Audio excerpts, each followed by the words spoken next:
All right, so our next topic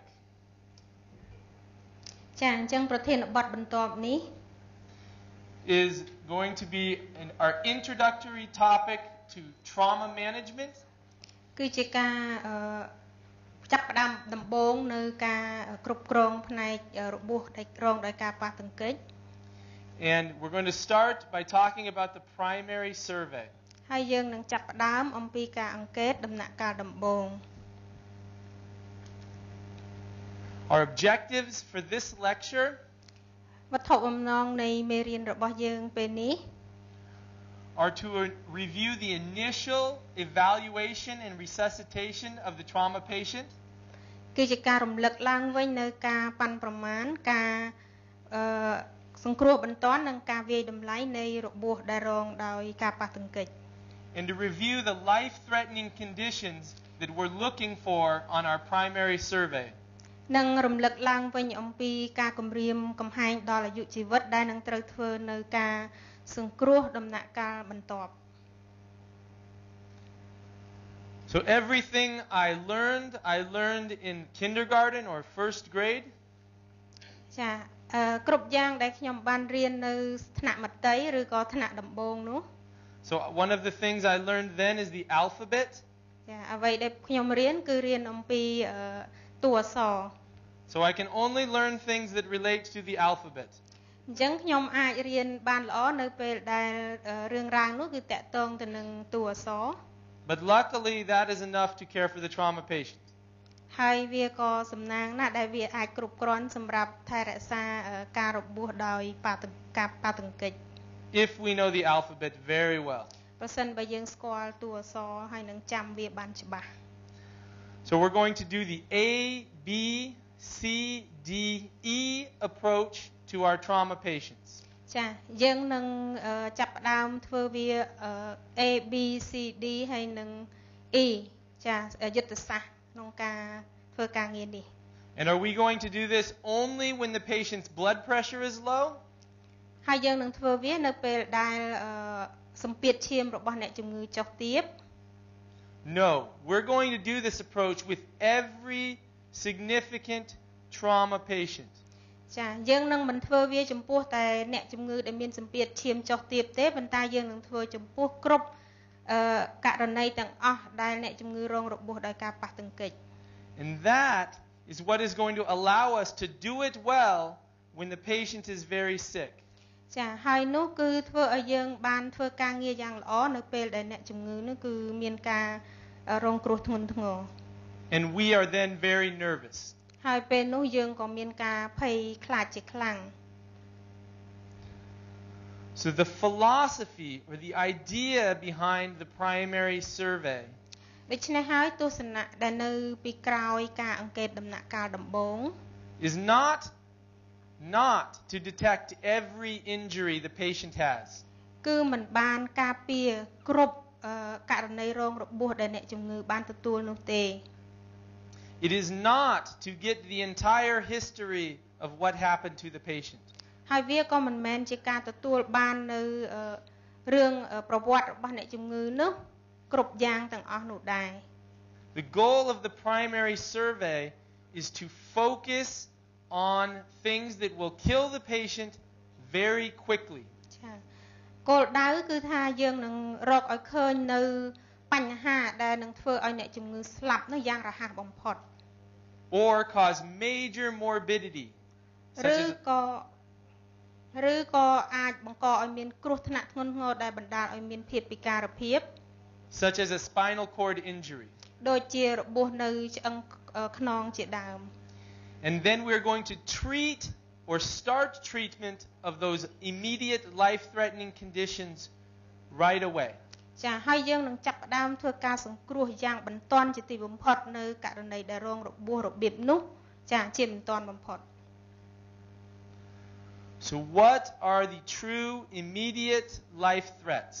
តើអ្វីទៅជាការគំរាមកំហែងយ៉ាងពិតប្រាកដទៅដល់អាយុជីវិត And we're going to go in order, right? A, airway. ចាយើងនឹងធ្វើវាទៅតាមលំដាប់លំដោយដោយចាប់ផ្ដើមពី A គឺផ្លូវខ្យល់ If your patient does not have an open airway, they can die very quickly. ប្រសិនបើអ្នកជំងឺរបស់យើងមិនមានផ្លូវខ្យល់ដែលបើកទេគឺគេនឹងស្លាប់យ៉ាងរហ័សជាទីបំផុត B, breathing. ចា B គឺការដកដង្ហើម And there are a number of different conditions which can cause inadequate breathing in our patient. ចាហើយមានបញ្ហាជាច្រើនដែលស្ថិតនៅក្នុងនោះដែលធ្វើឲ្យអ្នកជំងឺមានបញ្ហាដល់ផ្លូវដកដង្ហើម So these are the things we will be looking for on our patient when doing the primary survey. ហើយទាំងនោះគឺជាបញ្ហាដែលយើងត្រូវតែរកឲ្យឃើញនៅក្នុងពេលដែលយើងធ្វើការអង្កេតដំណាក់កាលដំបូងទៅលើអ្នកជំងឺរបស់យើង Things such as tension pneumothorax. ចាដូចជាខ្យល់ដក់នៅក្នុងស្រោមសួតធ្ងន់ធ្ងរដែលយើងហៅថា tension pneumothorax or massive hemothorax. ឬក៏ឈាមដក់នៅក្នុងស្រោមសួតយ៉ាងច្រើន Then we're going to move on from A and B to C. ហើយបន្ទាប់មកនោះយើងក៏បន្តទៅទៀតទៅដល់ចំណុច C. And C we think about circulation. ហើយចំណុច C គឺយើងនឹងគិតអំពីចលនាឈាមរត់ We're going to be looking for bleeding. ចាយើងនឹងរកមើលថាតើមានការហូរឈាមដែរឬទេ Or something else that's blocking circulation, like cardiac tamponade. ចាឬក៏បញ្ហាអ្វីទៀតដែលធ្វើឲ្យមានការរាំងស្ទះដូចជាកាត់យ៉ាក់តំពណាត We go from C to D or disability. ចាយើងចាប់ផ្ដើមបន្តទៅចំណុច D ដែលយើងហៅថាភាពពិការភាព And D we think about neurologic injury. ចាហើយ D នេះគឺយើងគិតអំពីរបួសប៉ះទង្គិចនៅខួរក្បាល So intracranial or brain injury. ចារលាកក្បាលឬក៏ខួរក្បាលដែលមានការប៉ះទង្គិច Or a high spinal cord injury which could lead to neurogenic shock. ចាឬក៏ផ្នែករបួសនៅផ្នែកខាងលើនៃឆ្អឹងកងកដែលវានឹងបណ្ដាលឲ្យមានការ shock ដែលយើងហៅថា neurogenic shock. Then we're going to move on to E, right? And E stands for two things, exposure. ចាហើយយើងនឹងបន្តទៅចំណុច E ដែល E នេះមានពីរចំណុចគឺការ E នេះគឺថាការនិយាយមែនតើទៅគឺជាការដោះសម្លៀកបំពាក់អ្នកជំងឺចេញដើម្បីយើងរកមើលរបួសផ្សេងៗនៅលើរូបរាងកាយរបស់គាត់ And environmental control. ហើយនឹងមួយទៀតហ្នឹងគឺការគ្រប់គ្រងនៅបរិយាកាសជុំវិញខ្លួនប្រាណរបស់ជនរងគ្រោះ And that means to make sure the patient is warmed. ហើយនោះគឺត្រូវប្រកាសថារូបរាងកាយរបស់អ្នកជំងឺហ្នឹងគឺមានសភាពក្តៅអ៊ុនៗ And that we've decontaminated the patient. ហើយយើងអាចកម្ចាត់នៅការចម្លងរោគផ្សេងៗហ្នឹងចេញពីអ្នកជំងឺ If that is necessary. បើសិននោះជាការចាំបាច់ And I find that many times people will get through A and B and C and then they start to not do D, but they oftentimes don't do E at all. ចាហើយជារឿយៗគឺយើងតែងតែសង្កេតឃើញថាពួកយើងចាប់ផ្ដើមពី A B មក C ហើយយើងក៏ភ្លេចចំណុច D ជាដើមចា And E is important and we haven't finished the primary survey until we've done it. ចាចំណុច E គឺសំខាន់ណាស់ហើយយើងមិនអាចបញ្ចប់ការអង្កេតដំណាក់កាលដំបូងដោយគ្មាន E នោះទេ So let's go through these now in a little bit more detail. ចាដូច្នេះយើងទាំងអស់គ្នានឹងចាប់ផ្ដើមសិក្សាអំពីវាក្នុងភាពលម្អិតជាងមុនបន្តិចចា Airway is our first priority. No airway, no patient. ចាផ្លូវខ្យល់គឺជាអាទិភាពដំបូងបំផុតប្រសិនបើអ្នកជំងឺគ្មានផ្លូវខ្យល់ដែលបើកចំហទេគឺមានន័យថាអ្នកជំងឺស្លាប់ហើយ So oftentimes if I ask people what does A stand for, they say airway. ចាជាទូទៅនៅពេលដែលខ្ញុំសួរថាតើតួអក្សរ A នេះតំណាងឲ្យអ្វីគឺ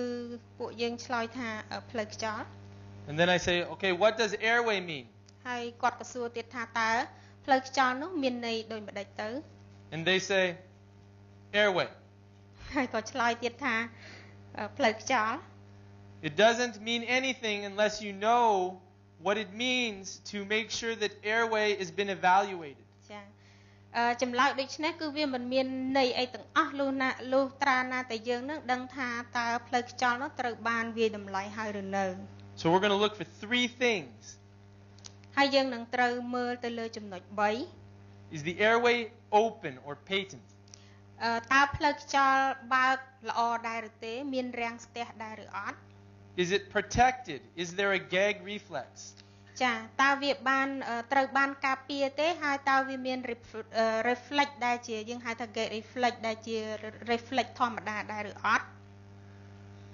Does the patient have an open protected airway now, but a condition that puts them at high risk to lose that airway? តើក្នុងករណីនោះអ្នកជំងឺកំពុងតែមានស្ថានភាពដែលផ្លូវខ្យល់អាចបើកចំហ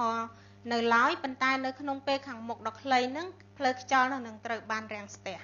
Such as an injury to the neck with swelling or a large tongue laceration causing bleeding. ចាទាំងនោះមានដូចជាការរបួសធ្ងន់ធ្ងរទៅនឹងឆ្អឹងកងកឬក៏របួសទៅផ្នែកអណ្ដាតជាដើម So we're going to assess the airway and we're going to do it in a systematic approach. ចាយើងនឹងធ្វើការប៉ាន់ប្រមាណទៅលើផ្លូវខ្យល់ហើយយើងធ្វើនៅយុទ្ធសាស្ត្រមួយដែលទៅតាមលំដាប់លំដោយ Doing the same thing every time so we don't miss something critically important. ធ្វើរឿងដដែលហ្នឹងជាច្រើនដងហើយធ្វើឲ្យយើងនឹងមិនភ្លេចនៅបញ្ហាដែលធ្ងន់ធ្ងរដែលអាចកើតឡើងចំពោះអ្នកជំងឺនោះទេ So first we're going to listen. ជាដំបូងគឺយើងចាប់ផ្ដើមដោយការស្ដាប់ All right, and ideally we'd like to hear that patient speak. ចាដែលល្អពិសេសបំផុតនោះគឺយើងត្រូវដឹងថាតើអ្នកជំងឺអាចនិយាយបានដែរឬទេ Because that is a very good sign there is an open airway. នោះគឺជាសញ្ញាដ៏ល្អបំផុតដែលបញ្ជាក់ថាផ្លូវខ្យល់របស់អ្នកជំងឺបើក But listening is not enough. We also have to look. ស្ដាប់គឺមិនគ្រប់គ្រាន់ទេយើងក៏ត្រូវតែមើលទៀតចា We're going to look for swelling or bleeding. យើងត្រូវរកមើលថាតើមានហើមឬក៏ហូរឈាមដែរឬទេ We're going to inspect the mouth and oropharynx. ចាយើងនឹងមើលទៅក្នុងមាត់ចាហើយនឹងប្រអប់មាត់ And we're going to look at the neck. ហើយយើងរួចហើយយើងពិនិត្យក While we stabilize the cervical spine. ពេលដែលយើងធ្វើការអបឆ្អឹងកងក So remember, in a trauma patient, do we do head tilt, chin lift? ចាយើងត្រូវចាំថានៅក្នុង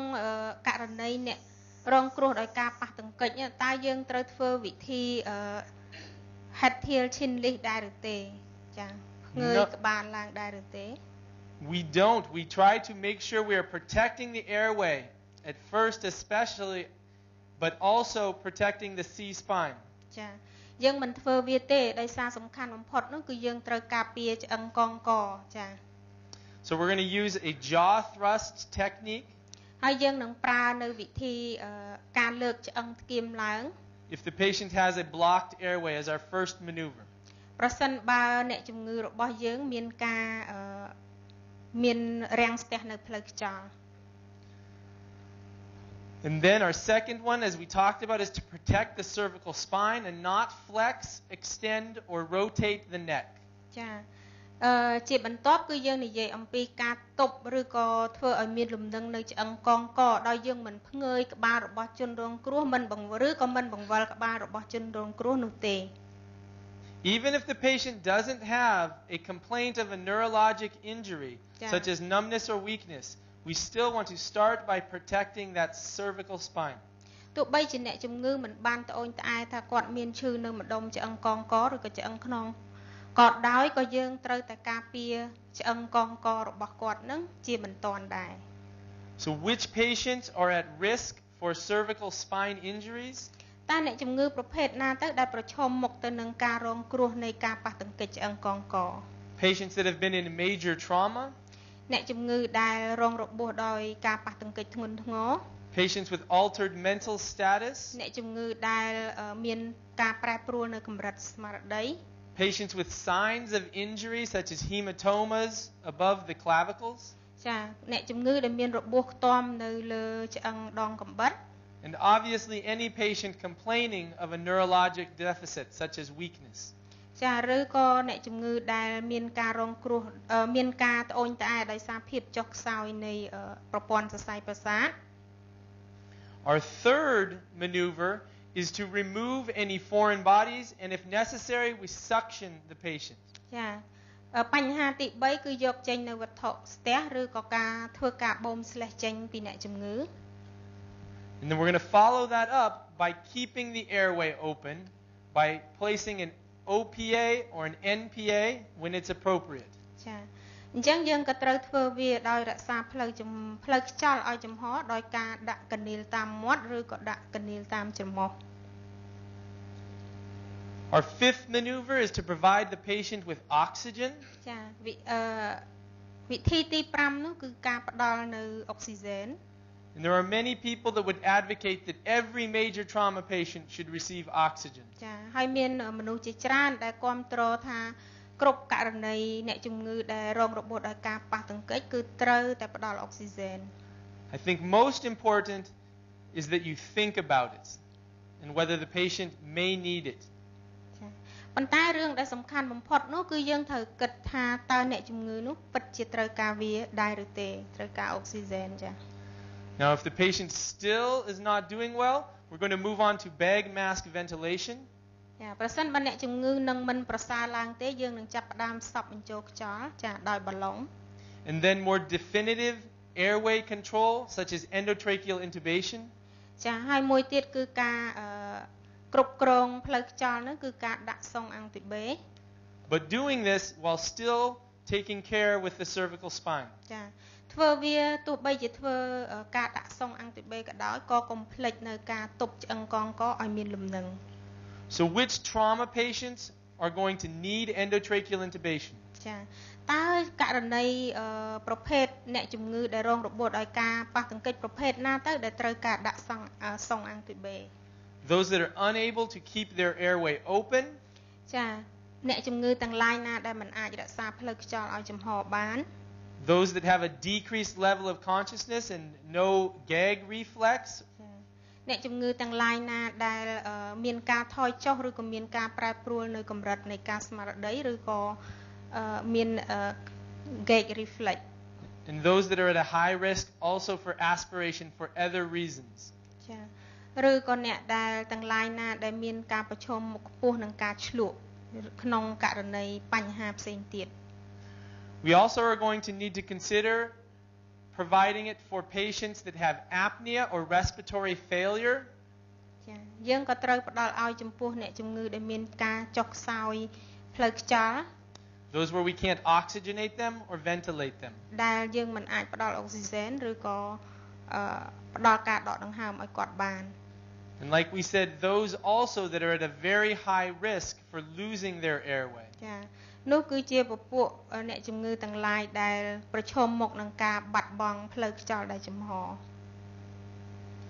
So here is an example of a person practicing the skill of endotracheal intubation. ចានេះគឺជាឧទាហរណ៍នៃអ្នកមនុស្សម្នាក់ដែលកំពុងតែធ្វើការអនុវត្តនៅការដាក់សុងអាំងទីបេហើយនឹងការការពារឆ្អឹងកងក And this is an X-ray of a real patient. ហើយនេះគឺជាការថតកាំរស្មី X នៅអ្នកជំងឺផ្ទាល់ចាអ្នកជំងឺពិតប្រាកដ And while this patient is lying on the gurney, his cervical spine is nicely aligned. ចានៅពេលដែលយើងឃើញបែបនេះគឺជួររបស់ឆ្អឹងកងកហ្នឹងគឺវារត់តាមជួរដែលត្រង់ But when this patient's neck was extended, you'll look and you'll see that nice alignment goes away. ចានៅពេលដែលប៉ុន្តែនៅពេលដែលករបស់ជនរងគ្រោះនោះត្រូវបានសន្ធឹងហ្នឹងគឺអាភាពត្រង់នៃឆ្អឹងកងកនោះគឺត្រូវបានបាត់ So what can be injured when that happens? តើអ្វីទៅដែលធ្វើឲ្យអាចនឹងរងរបួសនៅពេលនោះ The spinal cord. ចាគឺជាឆ្អឹងកងក Most patients will not move their neck. In these cases, it is us, the provider, that oftentimes moves the neck and causes that injury. ចា អ្នកជំងឺភាគច្រើនគឺគាត់មិនបានកម្រើកករបស់គាត់ទេគឺយើងនឹងឲ្យជាអ្នកដែលកម្រើកករបស់គាត់ So it's very important. We are not the ones moving the patient's neck and ranging it all around. ចាវាសំខាន់ណាស់យើងមិនគួរធ្វើការរើរុះឆ្អឹងកងករបស់អ្នកជំងឺដោយបង្វិលអ្នកជំងឺចុះឡើងនោះទេ So when someone is doing endotracheal intubation in a trauma patient with a possible C-spine injury, again please sorry when someone is intubating a patient that's had major trauma, ចានៅពេលដែលយើងធ្វើការដាក់សុងអាំងទីបេចំពោះអ្នកជំងឺដែលមានរងរបួសដោយការប៉ះទង្គិចធ្ងន់ធ្ងរ and there is possible injury to the cervical spine, គឺវាអាចនឹងបណ្ដាលឲ្យមានគ្រោះថ្នាក់ដល់ឆ្អឹងកងក we're going to make sure that even if it is not us intubating that patient, យើងត្រូវតែប្រកាសថាទោះបីជាយើងមិនមែនជាអ្នកធ្វើការដាក់សុងអាំងទីបេក៏ដោយ we are assisting by making sure the cervical spine is being cared for. ចាយើងត្រូវប្រកាសថាយើងជួយដើម្បីឲ្យឆ្អឹងកងកនោះគឺមានលំនឹង Okay, and this is generally done by taking the collar off and manually holding the patient's head and stabilizing it. ចាជាទូទៅគឺយើងធ្វើវាដោយដកចេញនៅទ្រនាប់កហើយយើងនឹងទប់វាដោយដៃ Our eighth treatment for patients with airway problems, if we are failing to get intubation, ចាលេខ8គឺក្នុងការជួយសង្គ្រោះផ្លូវខ្យល់នោះដោយយើងមានការបរាជ័យនៅក្នុងការធ្វើការដាក់សុងអាំងទីបេ or if we are at a place where there is nobody available that is skilled at endotracheal intubation, ចាឬក៏នៅកន្លែងណាដែលយើងគ្មានអ្នកជំនាញតាក់ទងទៅនឹងការដាក់សុងអាំងទីបេ there are some other devices which are sometimes available in Cambodia and can be used. ចាយើងមានសម្ភារៈខ្លះៗដែលជួនកាលប្រហែលជាអាចរកបាននៅក្នុងប្រទេសកម្ពុជា such as a laryngo mask airway or a king airway. ចាដូចជា king airway ឬក៏ laryngo mask airway. The king airway also known as a laryngotracheal airway. ចា king airway គឺ laryngotracheal airway. And then finally, if we are unable to do any of those and adequately protect our patient and oxygenate them and ventilate them, បើសិនបើយើងមិនអាចធ្វើវាបានទេគឺការផ្ដល់អុកស៊ីហ្សែនដល់អ្នកជំងឺហើយនឹងផ្ដល់ការដកដង្ហើមឲ្យអ្នកជំងឺ then we would even consider a surgical airway. ចាហើយយើងក៏ត្រូវការធ្វើការពិចារណានៅការធ្វើការវះកាត់ផ្លូវខ្យល់ such as jet ventilation or a cricothyrotomy. ចាដូចជាការធ្វើ jet ventilation ឬក៏ការចោះនៅបំពង់នៅត្រង់កនេះដើម្បីបើកផ្លូវខ្យល់ Here is an example of the laryngotracheal airway and the laryngo mask airway. ចានេះគឺជាឧទាហរណ៍ស្រាប់ And here is an example of a patient who there was a failure to get an airway by another method and had to receive a cricothyrotomy emergently. ចានេះគឺជាឧទាហរណ៍មួយដែលយើងបរាជ័យក្នុងការធ្វើបញ្ហាបើកផ្លូវខ្យល់អន្តរាគមន៍បើកផ្លូវខ្យល់ពីខាងមុខដែលយើងបាននិយាយហើយគឺមកចុងក្រោយនេះគឺការធ្វើការចោះផ្លូវខ្យល់ And as you can see, this is a difficult bloody procedure. ចាដោយដែលអ្នកទាំងអស់គ្នាបានឃើញនៅទីនេះស្រាប់គឺជាទម្រង់ការដែលពិបាកហើយនឹងមានពោពេញទៅដោយការហូរឈាម And it's not something we want to be practicing by ourselves for the first time without a specialist unless we've been trained to do so. ចាហើយយើងក៏មិនចង់ធ្វើវាដែរបើសិនជាយើងមិនបានរៀនសូត្រពីការធ្វើវាឲ្យបានត្រឹមត្រូវ But this is not the same as a tracheostomy. And this has been shown to be better in the emergent situation. ចានេះមិនដូចជាការត្រាកេអូតូមីទេចាគឺវាខុសគ្នាដោយនេះធ្វើឡើងនៅបន្ទប់សង្គ្រោះបន្ទាន់ក្នុងករណីដែលផ្លូវខ្យល់មានការរាំងស្ទះ So in summary, our airway treatments, we're going to make sure we use a systematic approach so we don't forget things. ចាអញ្ចឹងគឺការសង្ខេបនៃការព្យាបាលផ្លូវខ្យល់ហ្នឹងគឺយើងត្រូវចាំថាយើងត្រូវតែ ប្រើប្រាស់នៅយុទ្ធសាស្ត្របន្តបន្ទាប់ So after evaluation, if the patient has a problem, we are going to start by opening the airway. បើសិនបើក្រោយពីការធ្វើការវាយតម្លៃអ្នកជំងឺទៅយើងត្រូវប្រកាសថាផ្លូវខ្យល់របស់អ្នកជំងឺបើក We're going to protect the cervical spine. យើងត្រូវការពារឆ្អឹងកងករបស់អ្នកជំងឺ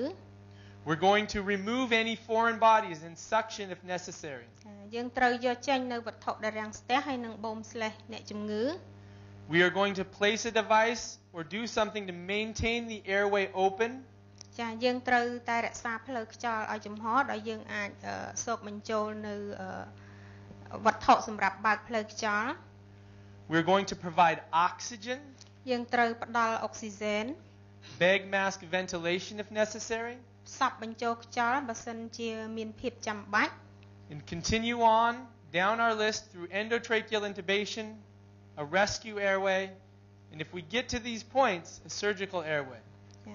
ហើយយើងនឹងចាប់ផ្ដើមធ្វើការសង្គ្រោះដោយការដាក់សុងអាំងទីបេ So if you are at a place where you are or you have not been trained in some of these things, you want to say, what is my plan then if I need these things? ចាហើយបើសិនបើពួកយើងទាំងអស់គ្នាមិនបានរៀនសូត្រអំពីអន្តរាគមន៍ទាំងអស់នេះទេតើពួកយើងអាចធ្វើអ្វីបានតាក់ទងទៅនឹងបញ្ហាទាំងអស់នេះ What is our plan as a hospital? What is my plan as a doctor or provider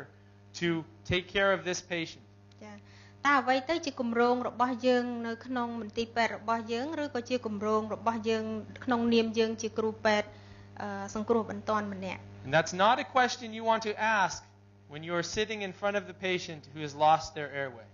ហើយនេះគឺជាមិនមែនសំណួរដែលយើងគួរសួរនៅពេលដែលយើងកំពុងតែប្រឈមមុខទៅនឹងអ្នកជំងឺម្នាក់ដែលកំពុងតែគ្មានផ្លូវខ្យល់នៅចំពោះមុខយើង You just want to already have the answer. And it may be transfer or call someone in particular, but we need to think about it. យើងអាចនឹងត្រូវគិតថាយើងអាចបញ្ជូនអ្នកជំងឺឬក៏ទូរស័ព្ទហៅអ្នកណាម្នាក់ដែលគេមានជំនាញនៅក្នុងការធ្វើការងារនេះដោយយើងមិនអាចនៅស្ងៀមដោយមិនធ្វើអ្វីនោះទេ Okay, let's shift now from airway to breathing. ចាឥឡូវសូមផ្លាស់ប្ដូរមកកាន់ការដកដង្ហើមវិញម្ដង Effective breathing requires an open airway, which we've already evaluated. ការដកដង្ហើមដែលមានប្រសិទ្ធភាពហ្នឹងគឺត្រូវការផ្លូវខ្យល់ដែលមានប្រសិទ្ធភាពបំផុតដែលយើងបានធ្វើការវាយតម្លៃរួចហើយ And then it also requires lungs that are working, a chest wall and diaphragm that are working. ចានោះគឺតម្រូវការឲ្យមានសួតdiaphragm ហើយនិងប្រអប់ទ្រូងដែលធ្វើការរួមគ្នាយ៉ាងល្អ So what does it mean when we say B? It means breathing. ចាអ្វីទៅដែលមានន័យទៅលើតួអក្សរ B គឺមានន័យថាការដកដង្ហើម But we have to know more than that. ប៉ុន្តែយើងត្រូវដឹងច្រើនជាងនឹងទៀត And what we mean by that is we have to check, is our patient oxygenating? ចាអ្វីដែលយើងចង់ដឹងនោះគឺយើងត្រូវការធ្វើការពិនិត្យមើលតើអ្នកជំងឺមានអុកស៊ីហ្សែនគ្រប់គ្រាន់ដែរឬទេ Is our patient ventilating? តើអ្នកជំងឺដកដង្ហើមដែរឬទេ Is there a treatable structural abnormality that is blocking the breathing? តើមានបញ្ហាអ្វីផ្សេងដែលអាចកើតឡើងហើយធ្វើឲ្យរាំងស្ទះដល់ការដកដង្ហើមដែរឬទេ Such as a tension pneumothorax. វាលើកឧទាហរណ៍ដូចជា tension pneumothorax មានខ្យល់ដក់នៅក្នុងស្រោមសួត So how are we going to answer those questions? តើយើងត្រូវឆ្លើយសំណួរនោះយ៉ាងដូចម្ដេច Well, our assessment, we are going to look. ចាការប៉ាន់ប្រមាណរបស់យើងគឺយើងដំបូងគឺយើងត្រូវការមើល How hard is the patient working to breathe? ចាតើអ្នកជំងឺធ្វើការខ្លាំងប៉ុណ្ណាដើម្បីដកដង្ហើម What is their color? Are they cyanotic in their chest or central area? ចាតើពណ៌សម្បុររបស់គាត់យ៉ាងដូចម្ដេចដែរតើគាត់មានឡើងស្វាយនៅប្រព័ន្ធកណ្ដាលដែរឬទេ What does their chest wall look like? តើជញ្ជាំងទ្រូងរបស់អ្នកជំងឺនឹងមានសភាពយ៉ាងដូចម្ដេច Is it moving normally? តើវាកម្រើកដោយធម្មតាដែរឬទេ Is there a large wound? តើមានរបួសធំនៅលើទ្រូងដែរឬទេ We're going to listen. យើងចាប់ផ្ដើមបន្តទៅទៀតដោយការស្ដាប់ Are the breath sounds equal on both sides? តើសំឡេងដង្ហើមស្មើគ្នាទាំងសងខាងដែរឬទេ We're going to feel. It's very important to place your hands on the patient. ចាយើងត្រូវធ្វើការដឹងដោយអារម្មណ៍ដោយដាក់ដៃរបស់យើងទៅលើទ្រូងរបស់អ្នកជំងឺ Not just the stethoscope. ដោយមិនគ្រាន់តែប្រើ stethoscope ទេ Okay? But you're going to feel the thorax for subcutaneous air or air under the skin crepitus. ចាយើងត្រូវដាក់ដៃរបស់យើងទៅលើប្រអប់ទ្រូងអ្នកជំងឺដើម្បីឲ្យយើងនឹងមានអារម្មណ៍ដឹងថាតើមានសំឡេងក្របនៅពេលដែលយើងដាក់ដៃនោះនៅក្នុងប្រអប់ទ្រូងរបស់អ្នកជំងឺដែរឬទេ And we have no excuses in Cambodia where people are very thin for missing this. ចាយើងនឹងមិនអភ័យទោសបើសិនបើអ្នកជំងឺស្គមហើយយើងមិនបានធ្វើវា It's not like the US where sometimes we can't even tell where the lungs are supposed to be. ចាវាមិនដូចជានៅសហរដ្ឋអាមេរិកទេមានពេលខ្លះយើងជាមួយនឹងអ្នកជំងឺយើងមិនដឹងថាតើសួតរបស់គេនឹងយ៉ាងដូចម្ដេចទេ Because the patients are so big. ពីព្រោះតែអ្នកជំងឺធំខ្លាំងពេក Okay? And we're going to check oxygen saturation, or at least begin checking oxygen saturation, or get someone checking it. ចាហើយយើងនឹងត្រូវធ្វើការត្រួតពិនិត្យមើលកម្រិតអុកស៊ីហ្សែននៅក្នុងឈាមដោយចាប់ផ្ដើមរកជំនួយពីអ្នកណាម្នាក់ឲ្យជួយ check ឲ្យយើងចា Now if we are concerned, we're going to initiate our treatment. So យើងនឹងត្រូវការបារម្ភឬក៏យើងនឹងចាប់ផ្ដើមនៅការព្យាបាលរបស់យើង We're going to use the same system approach. One, provide oxygen. ចាយើងនឹងត្រូវប្រើនៅយុទ្ធសាស្ត្រដែលតាមលំដាប់លំដោយដូចដែលបញ្ជាក់ពីខាងដើមអញ្ចឹងគឺដោយចាប់ផ្ដើមជាមួយនឹងការផ្ដល់អុកស៊ីហ្សែន Two, seal any open wounds. ចាលេខ2គឺគ្របរបួសដែលបើកមុខ Three, decompress any tension pneumothorax. ចាលេខ3ហ្នឹងគឺសង្កត់ទៅលើរបួសដែលបើកមុខដែលអាចនឹងបណ្ដាលឲ្យមាន tension pneumothorax by either needle thoracostomy followed by chest tube or possibly straight to tube thoracostomy depending. ចាសំទោសដែលបន្ធូរខ្យល់ចេញពីប្រអប់ទ្រូងដោយប្រើមជុលចាក់ចូលទៅក្នុងប្រអប់ទ្រូងចា And then we're going to provide positive pressure ventilation. ហើយយើងនឹងផ្ដល់នៅសម្ពាធជាវិជ្ជមានក្នុងការផ្ដល់ ventilation with bag mask ventilation and consider endotracheal intubation. ចាដោយការសប់បញ្ចូលខ្យល់ដោយបាឡុងឬក៏ការដាក់សង់អាំងទីបេជាដើម So here is a picture of a patient or a drawing of a patient with a tension pneumothorax. ចានេះគឺជារូបភាពមួយរបស់អ្នកជំងឺដែលមាន tension pneumothorax ខ្យល់ដក់នៅក្នុងប្រអប់ទ្រូងចា And what is happening here is that air is leaking out and getting between the lung and the chest wall where it is not supposed to be. ចាបញ្ហាគឺនៅត្រង់ថាខ្យល់ហ្នឹងវាធ្លាយចេញមកហើយវាស្ថិតនៅក្នុងរវាងប្រអប់ទ្រូងហើយនិងស្រោមសួត And as more air gets into that space, eventually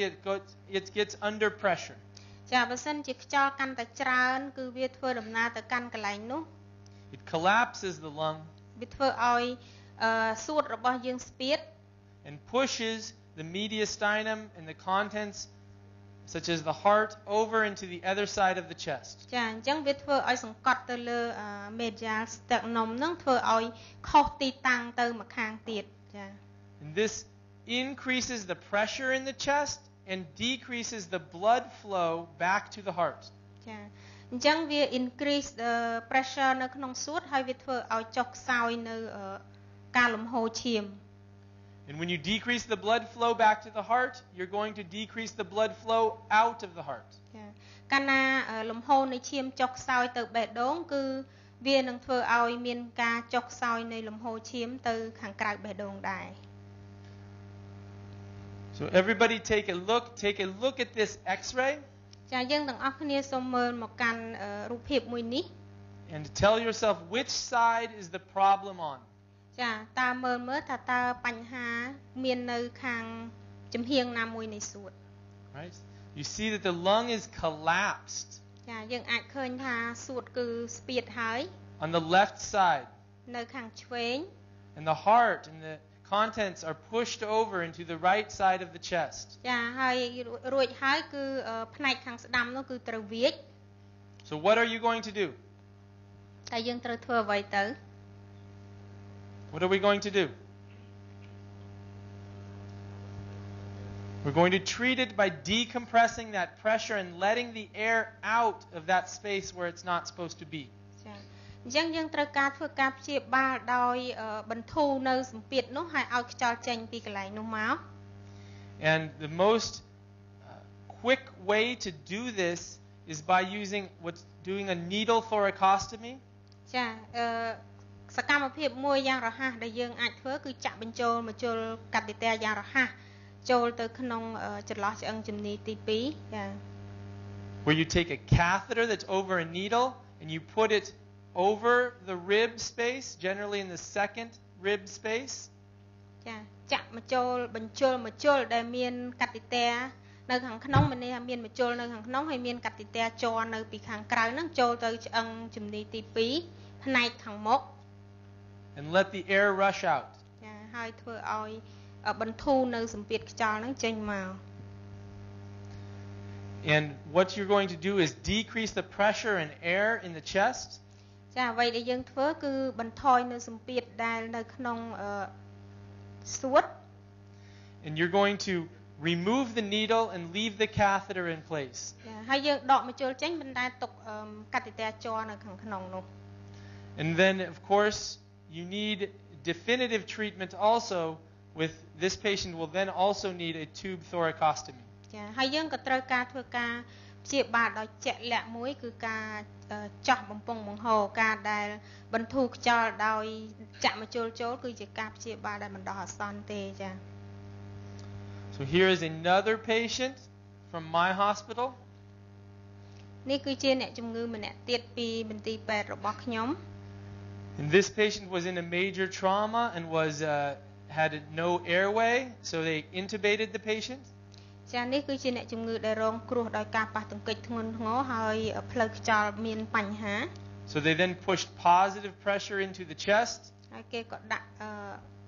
សម្ពាធវិជ្ជមាននៅក្នុងប្រអប់ទ្រូង And when the patient was sent over to the CT scanner, they became hypotensive and unable to ventilate. នៅពេលដែលគេបញ្ជូនអ្នកជំងឺទៅកាន់ CT scan នោះគឺអ្នកជំងឺមានសម្ពាធឈាមចុះហើយគ្មានលទ្ធភាពនៅក្នុងការដកដង្ហើម So they shot a scout film or X-ray. Took a picture. ដែលថតកាមេរ៉ាស្មី X ពួកគេបានធ្វើការថតដោយកាមេរ៉ាស្មី X And you see this X-ray like picture on the screen. ចាដូចដែលពួកយើងបានឃើញរូបភាពនៅក្នុង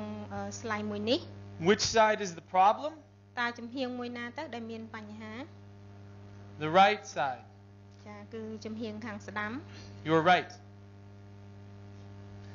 So what did they do? តើពួកគេនឹងធ្វើអ្វី They did a needle thoracostomy, and you can actually see they did it twice. គេចាក់បញ្ចូលមជុលចូលទៅក្នុងសួតហើយគេធ្វើពីរដង To hear, they heard that rush of air and decompress the chest. ចាហើយក៏ធ្វើរហូតតតែលឺសូរដូចសំឡេងដែលគាត់បានធ្វើដើម្បីបន្ធូរខ្យល់ចេញពីចន្លោះស្រោមសួត And then later they placed a chest tube. ចាហើយក្រោយមកគេក៏បានដាក់បំពង់ចោះទៅក្នុងទ្រូង Now, moving on to another problem that we can detect in B and cause compromise, a massive hemothorax. ចានេះគឺជាយើងនឹងធ្វើការពិភាក្សាទៅលើបញ្ហាមួយទៀតដែលស្ថិតនៅក្នុងបញ្ហារបស់ B គឺការដកដង្ហើមហើយដែលយើងហៅថា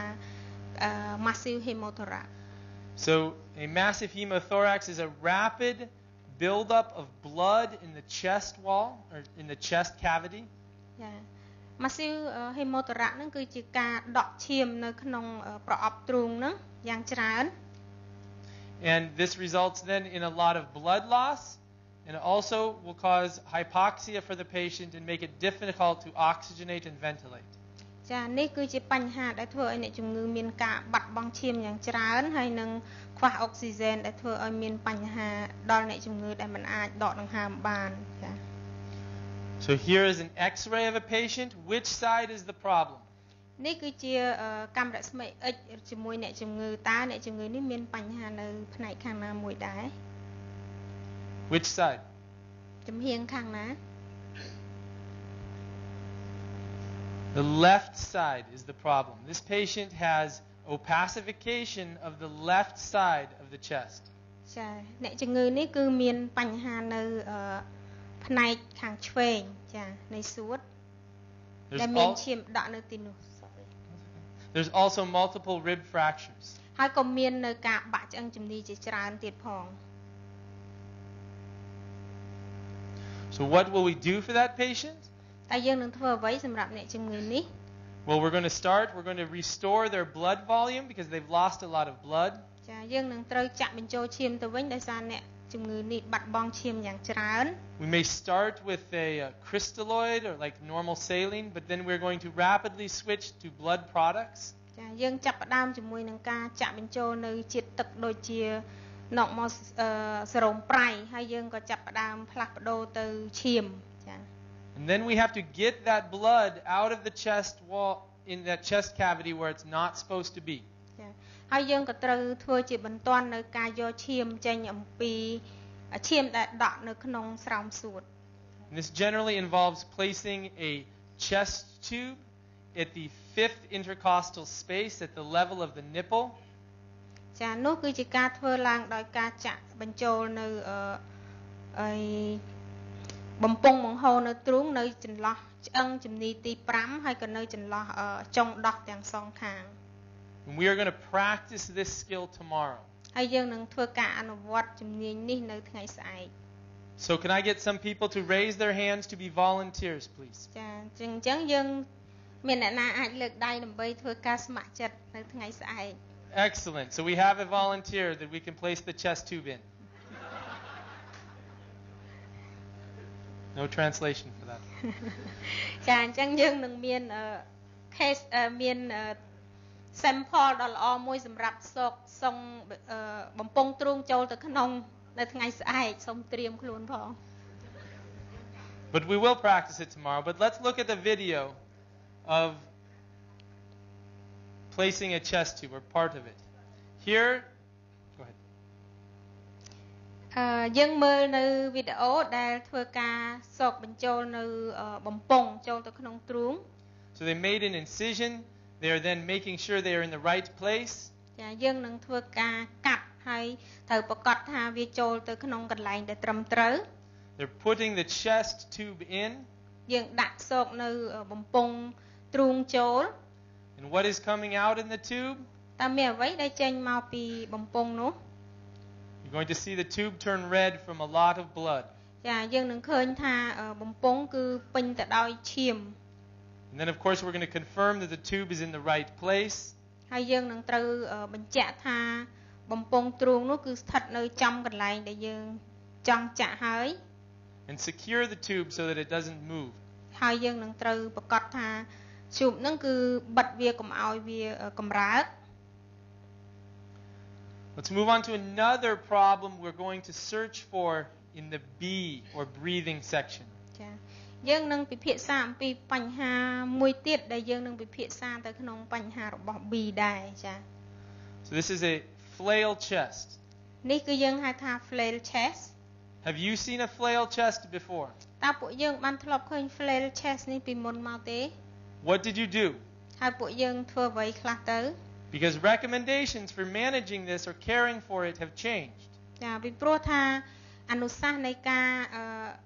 គ្រប់គ្រងវាការព្យាបាលហ្នឹងគឺត្រូវបានផ្លាស់ប្ដូរ And it's our responsibility to know what is recommended currently. ចាហើយគឺជាការទទួលខុសត្រូវរបស់យើងក្នុងការដឹងថាតើមានការផ្លាស់ប្ដូរអ្វីថ្មីៗនៅចុងក្រោយនេះ A flail chest is where there are multiple broken ribs in multiple locations. ចា flail chest ហ្នឹងគឺមានន័យថាការបាក់ឆ្អឹងជំនីយ៉ាងច្រើនចា And because of that, it doesn't allow the chest wall to act normally and function. ចា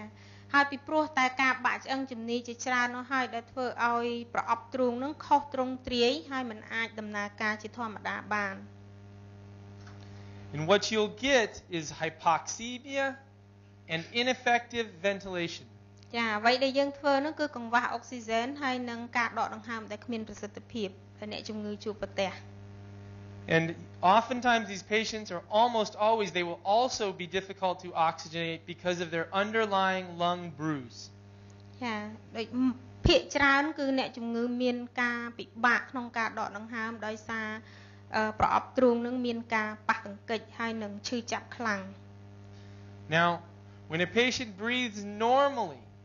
នៅពេលដែលអ្នកជំងឺដកដង្ហើមធម្មតា take a deep breath. ដកដង្ហើមជ្រៅជ្រៅ Is your chest going in or out? Is it getting bigger or smaller? តើទ្រូងរបស់យើងចូលឬក៏ចេញតើវាធំជាងមុន Out, right? But in a patient with a flailed chest, when they take a deep breath, part of the chest sucks in. ចានៅពេលដែលអ្នកជំងឺដែលមានបញ្ហា flail chest ហ្នឹងនៅពេលដែលគាត់ដកដង្ហើមហ្នឹងគឺផ្នែកខ្លះនៃទ្រូងហ្នឹងគឺផតចូល And when they breathe out, part of the chest goes out instead of in. ចានៅពេលដែលយើងអ្នកជំងឺដកដង្ហើមចេញគឺផ្នែកនៃទ្រូងហ្នឹងចេញដែរជំនួសឲ្យចូលផតចូល So here is a video of a patient with a flail chest. នេះគឺជាវីដេអូមួយអំពីអ្នកជំងឺដែលមានបញ្ហា flail chest. So it's your patient. What are you going to do? ប្រសិនបើនេះជាអ្នកជំងឺរបស់អ្នកតើអ្នកត្រូវធ្វើអ្វីទៅ The answer cannot be run away. ចម្លើយគឺមិនអាចរត់ទៅណាឆ្ងាយទេ Or ride your bicycle.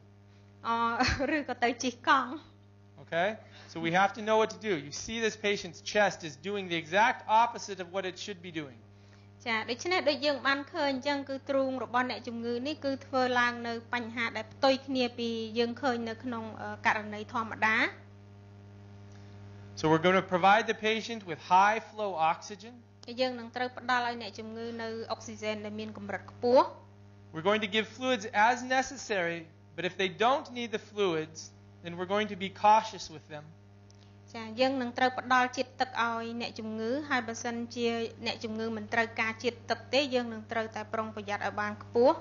Obviously this is very painful, so we're going to provide pain medication. ចាជាក់ស្ដែងគឺជាសភាពដែលឈឺចាប់បំផុតអញ្ចឹងយើងត្រូវឲ្យថ្នាំបំបាត់ការឈឺចាប់ And if the patient is failing to either ventilate or oxygenate, we're going to provide positive pressure ventilation. បើសិនបើអ្នកជំងឺមិនអាចដកដង្ហើមបានទេគឺយើងនឹងត្រូវផ្ដល់ positive pressure ventilation And when able, intubation. ហើយយើងនឹងអាចធ្វើការដាក់សុងអាំងទីបេ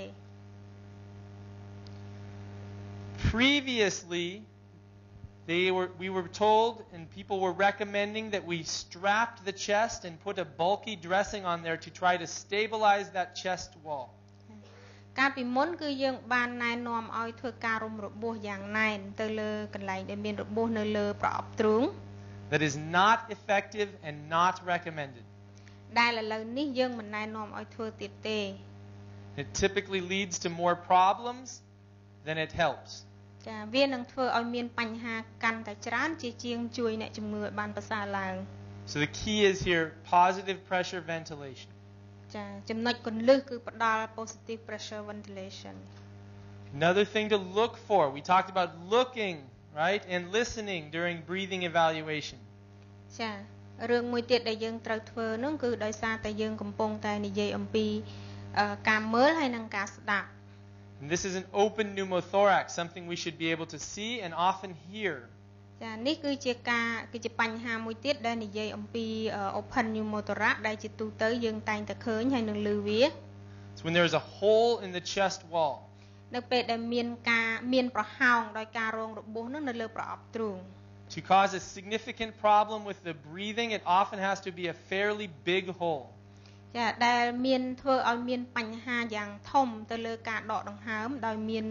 ប្រហោងមួយនៅលើប្រអប់ទ្រូង So when that patient tries to take a breath, ពេលដែលអ្នកជំងឺព្យាយាមដកដង្ហើម the air, rather than go in through the mouth, goes in through the hole. ចាខ្យល់គឺដោយមិនទៅតាមមាត់វាទៅក្នុងទ្រូងនឹងតាមរយៈរបួសដែលបើកនៅនឹងប្រអប់ទ្រូង And that doesn't work because the air then is in the chest cavity and not in the lungs. ចានោះវានឹងមិនដំណើរការល្អទេដោយសារខ្យល់ដែលចូលទៅនឹងគឺវាមិនទៅសួតទេប៉ុន្តែវាទៅចន្លោះស្រោមសួត So what are you going to do? តែយើងត្រូវធ្វើដូចម្ដេច You're going to block the hole. យើងត្រូវការបិទនៅប្រហោងនោះ We generally use a clean dressing that we're going to put over the top with like plastic. គឺយើងត្រូវប្រើការរុំរបួសដែលស្អាតហើយដែលធ្វើឡើងអំពី plastic គឺការវត្ថុដែលគ្របរបួសហ្នឹងគឺជា plastic. And we're going to tape that down but not all the way around. ហើយយើងនឹងបិទធ្វើការបិទជុំវិញសម្ភារៈ plastic ដែលគ្របមុខរបួសហ្នឹងដោយមិនបិទជុំវិញទាំងអស់នោះទេ And so what happens when the patient takes a breath in, the air, the plastic will suck in and block the air from coming in. ចាអញ្ចឹងនៅយើងធ្វើដូច្នេះគឺនៅពេលដែលអ្នកជំងឺដកដង្ហើមចូលហ្នឹងគឺ plastic ហ្នឹងវានឹងទៅផតចូលទៅ But the patient still has a pneumothorax very likely. ហើយអ្នកជំងឺនៅតែមានខ្យល់នៅក្នុងស្រោមសួត And sometimes they will develop a tension pneumothorax. ហើយជួនកាលគឺវានឹងវិវត្តទៅរក tension pneumothorax. So you leave part of that unsealed so that the air, if tension builds up, can escape. អញ្ចឹងយើងត្រូវទុកចំហនៅផ្នែកណាមួយនៃរបួសហ្នឹងដើម្បីឲ្យខ្យល់អាចចេញមកបាន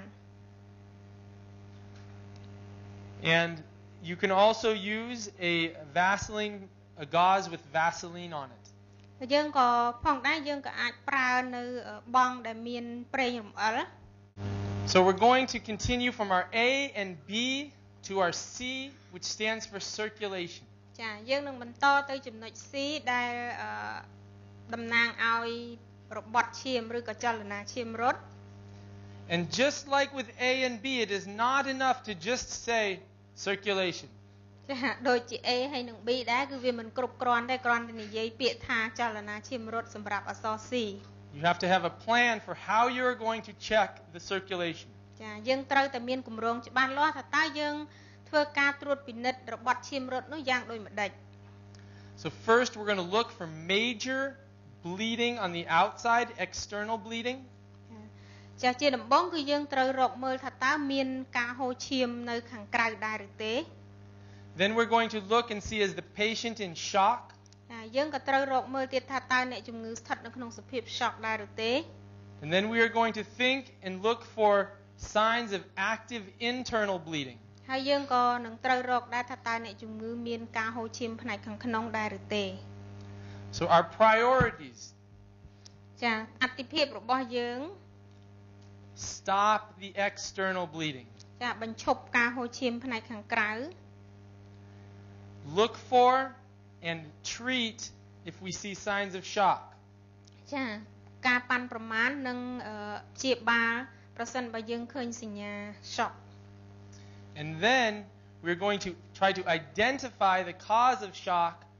at the time we are continuing our treatment of it. ចាហើយយើងនឹងបន្តទៅកំណត់មូលហេតុរបស់ shock និងផ្ដល់ការព្យាបាលនឹងក្នុងពេលជាមួយគ្នា And I like trauma in that most of the time if the patient is in shock it's because of bleeding.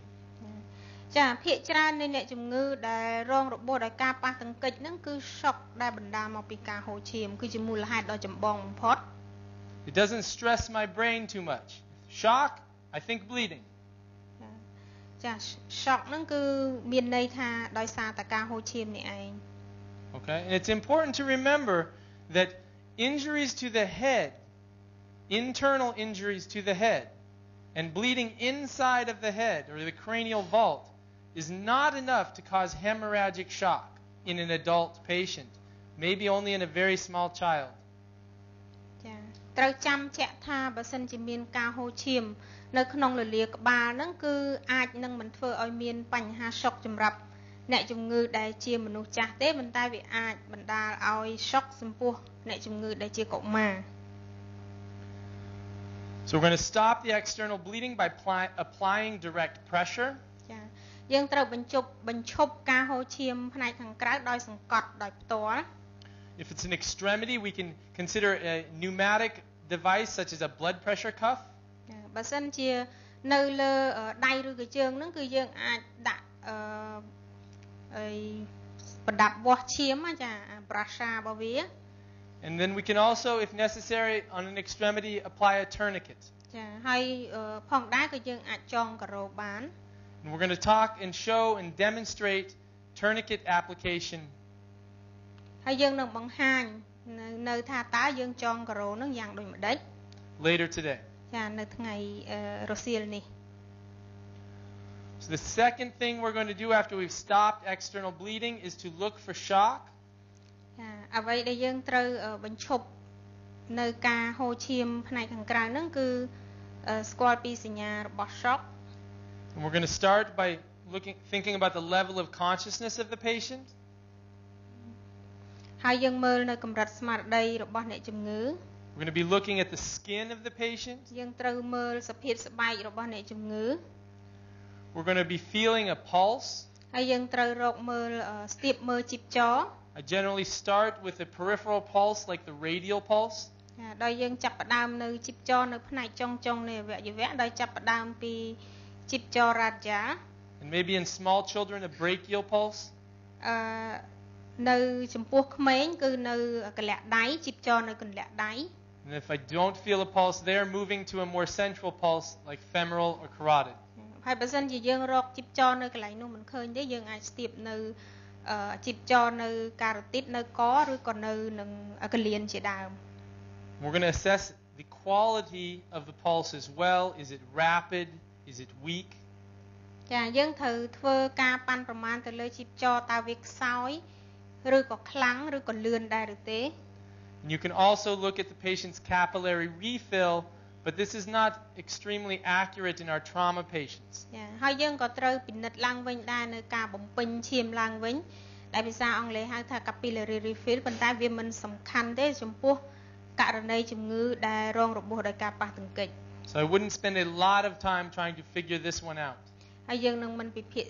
សាដោយប្រើប្រាស់ពេលវេលាឲ្យច្រើននោះទេតាក់ទងទៅនឹង capillary refill. So is shock a low blood pressure? នេះគឺជា shock ហើយនឹងការសម្ពាធឈាមចុះទាប No, shock. Low blood pressure is a sign of shock.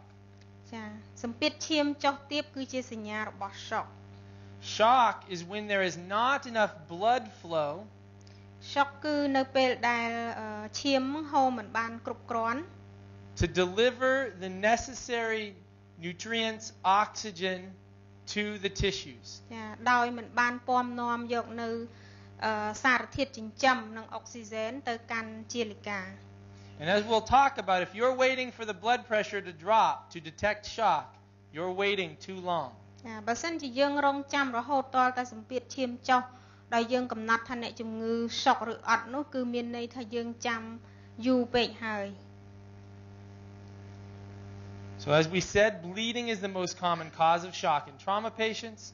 ចាដូចយើងបាននិយាយអញ្ចឹងគឺការហូរឈាមហ្នឹងគឺជាមូលហេតុដ៏ចម្បងក្នុងការបណ្ដាលឲ្យអ្នកជំងឺ shock ជាពិសេសចំពោះអ្នកជំងឺដែលមានរបួសដោយការប៉ះទង្គិច Most of the time when we miss something and the patient dies when we could have saved their life, it's because we didn't detect the shock early enough. ចាហើយជាទូទៅហ្នឹងគឺភាគច្រើនហ្នឹងគឺយើងមិនអាចការពារអ្នកជំងឺបានហ្នឹងដោយយើងមិនបើដោយការធ្វេសប្រហែសហើយអ្នកជំងឺអាចស្លាប់ដោយសារ shock ដែលបណ្ដាលមកពីការហូរឈាម And we didn't treat it rapidly. ហើយដោយសារតែយើងមិនបានព្យាបាលវាឲ្យបានរហ័សនឹងទាន់ពេលវេលា Shock and bleeding especially is not a laboratory diagnosis. ចាអញ្ចឹងshock ហើយនឹង bleeding នេះគឺវាមិនមែនជាគឺវាមិនផ្អែកចារោគវិនិច្ឆ័យគឺមិនផ្អែកទៅលើលទ្ធផលរបស់មន្ទីរពិសោធន៍នោះទេ It's a diagnosis you make at the bedside. គឺជារោគវិនិច្ឆ័យដែលយើងធ្វើវានៅនឹងគ្រែរបស់អ្នកជំងឺ So here is bleeding quantities in an adult and kind of some expected signs of shock to look for. នេះគឺជាចំនួននៃការហូរឈាមនៅក្នុង អ្នកជំងឺដែលជាមនុស្សចាស់ហ្នឹងដែលបញ្ជាក់អំពីចំណាត់ថ្នាក់របស់ shock. And what's remarkable here is how long the patient will look normal with their blood pressure or their heart rate or their breathing while they're bleeding. ចាអ្វីដែលគួរឲ្យកត់សម្គាល់នោះថាយើងមើលថាតើសម្ពាធឈាមរបស់គាត់ហ្នឹងនៅធម្មតារយៈពេលប៉ុណ្ណានៅក្នុងករណី shock. And this is especially true in our young patients and our children. នេះគឺជារឿងពិតសម្រាប់អ្នកជំងឺដែលមានវ័យក្មេងឬក៏កុមារ So it may not be until a young adult has bled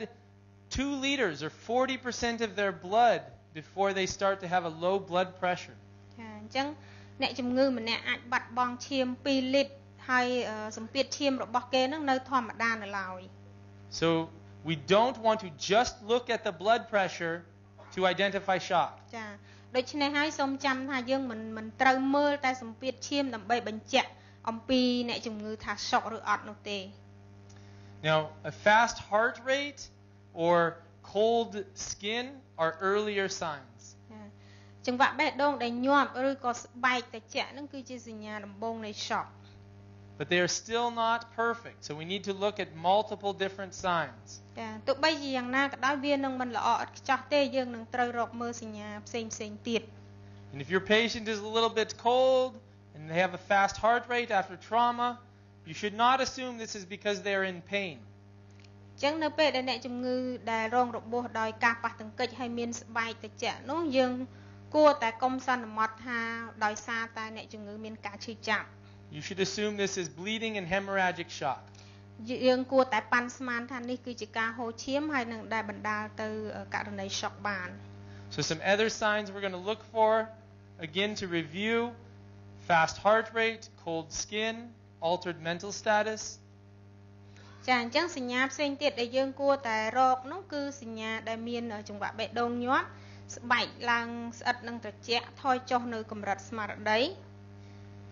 Narrowed pulse pressure, and remembering we want to monitor the blood pressure but not only rely on it. ចាហើយការត្បៀតនៃ pulse pressure មានន័យថា diastolic and systolic នឹងវាគៀកគ្នាហើយយើងត្រូវចាំថាសម្ពាធឈាមចុះទាបនឹងគឺជាការរកឃើញដែលយឺតពេលហើយចា And this is especially true again in our young patients and now in our older patients as well that are often on blood pressure or heart rate control medications. នេះគឺជាករណីសំខាន់មួយដែលច្រើនតែកើតឡើងនៅលើ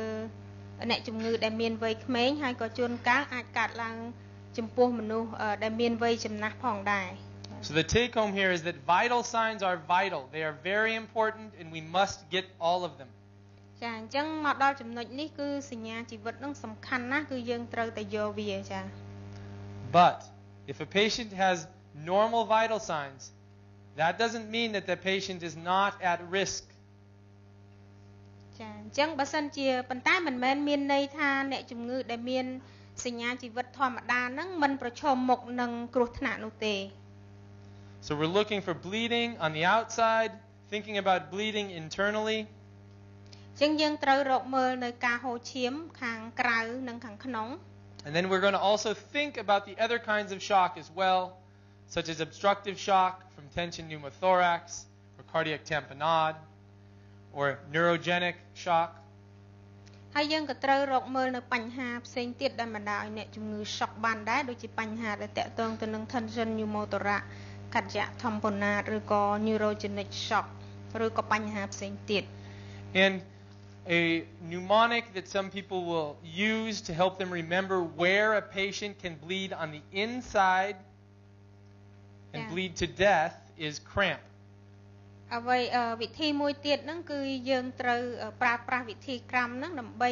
រកមើលថាតើអ្នកជំងឺមានការហូរឈាមនៅខាងក្នុងដែលយើងមិនអាចដឹងបានដែលយើងមិនអាចមើលឃើញបានតែយើងប្រើប្រាស់វិធីសាស្ត្រនេះដើម្បីធ្វើការវាយតម្លៃ So we're going to think about they can bleed to death in their chest. ចាអញ្ចឹងយើងត្រូវគិតមើលថាតើអ្នកជំងឺនឹងមានការហូរឈាមរហូតដល់ស្លាប់គឺជាការហូរឈាមយ៉ាងធ្ងន់ធ្ងរនឹងនៅនឹងប្រអប់ទ្រូងដែរឬទេ Their retroperitoneum, so behind their peritoneum in the areas of like the kidneys. ចាមានការហូរឈាមឬក៏ដក់ឈាមនៅខាងក្រោយ តម្រងនោម their abdomen, of course, ហើយនៅក្នុងពោះ their long bone areas, so like large femur fractures, ចាដូចជាការបាក់ឆ្អឹងដែលវែងចា and of course the pelvis. ឬក៏នៅក្នុងឆ្អឹងអាងត្រគាកជាដើមបាក់ឆ្អឹងអាងត្រគាកចា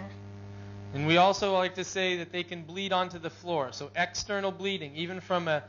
not one of these areas, can get your patient into shock if not managed. ចាអញ្ចឹងបញ្ហាទាំងអស់នេះគឺអាចបណ្ដាលឲ្យអ្នកជំងឺមានការបាត់បង់ឈាមធ្ងន់ធ្ងររហូតដល់ស្លាប់បាន So to review, we're going to control external bleeding. ចាអញ្ចឹងគឺរំលឹកឡើងវិញគឺយើងត្រូវការគ្រប់គ្រងការហូរឈាមផ្នែកខាងក្រៅ We're going to establish vascular access. យើងត្រូវចាក់សរសៃ And we're not going to put in one 24 gauge into an adult IV. ចាយើងមិនត្រូវប្រើមជុលតូចសម្រាប់អ្នកជំងឺមនុស្សចាស់នោះទេ Okay, we want to use large bore short IV catheters. យើងត្រូវប្រើមជុលដែលមានទំហំធំហើយខ្លី And we have to have a backup plan if it is difficult, such as interosseous access. ចាយើងក៏ត្រូវតែមានផែនការបន្ទាប់ទៀតដែរបើសិនជាយើងមិនអាចចាក់សរសៃបានតើយើងអាចគិតថាយើងចាក់មជុលចូលទៅក្នុងឆ្អឹងដែរឬទេ We are then going to start restoring the patient's blood volume, ហើយយើងក៏ចាប់ផ្ដើមគិតអំពីការបំពេញឈាមឲ្យអ្នកជំងឺឡើងវិញ giving 1 to 2 liters in an adult.